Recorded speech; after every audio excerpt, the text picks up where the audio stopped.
સાહેબ અમારું તો એટલું જ કહેવું છે કે 85-90% ઠાકોર સમાજની અંદર જે ભણ્યા નથી, જે ગણ્યા નથી એવા લોકો આ ડીજેનો ધંધો વેપાર કરે છે.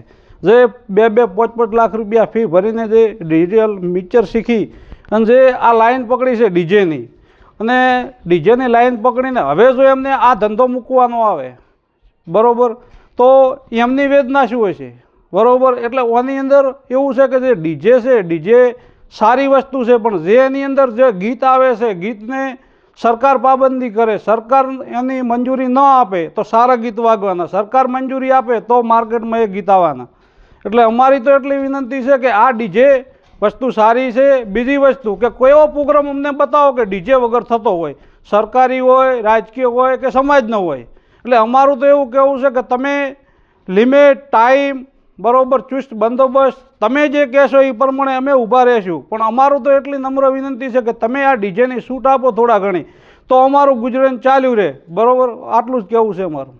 ડીજેની અંદર દિયોદર તાલુકાની અંદર 100થી 150 ડીજેવાળા લોકો છે, અને એમાં 130થી 140 જણા ઠાકોર સમાજના જોડાયેલા છે અને 20થી 40 જણા બીજી સમાજના છે. અને આની અંદર લાખો કરોડો રૂપિયાનું નુકસાન થાય. અને બીજું કે જો ડીજે બંધ થઈ જાય તો અમારું ડીજે કોણ લેશે? બીજી વસ્તુ કે અમારા પાસે રૂપિયા નહીં હોય તો અમે ધંધો શું કરવાના? એટલે અમારું તો એવું કહેવું છે, અમારી વેદના છે. તમને અત્યારે એવું લાગે છે કે આ ડીજેવાળા સમાજના બંધારણ વિરોધ છે. અમે વિરોધ નથી.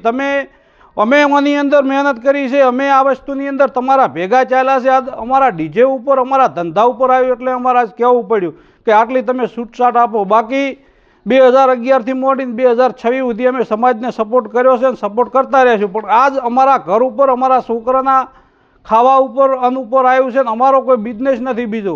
એટલે અમારે આજ કહેવું પડે છે મીડિયાના માધ્યમથી. અત્યારે હાલ તો અમારી પરિસ્થિતિ બહુ ખરાબ છે, કારણ કે બધી સમાજમાં ડીજેની પાબંદી આવી ગઈ છે.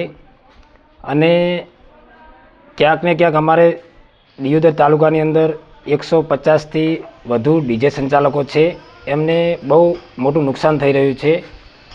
કારણ કે બધી સમાજમાં ડીજેની પાબંદી આવે એટલે બધાને નુકસાન થાય છે.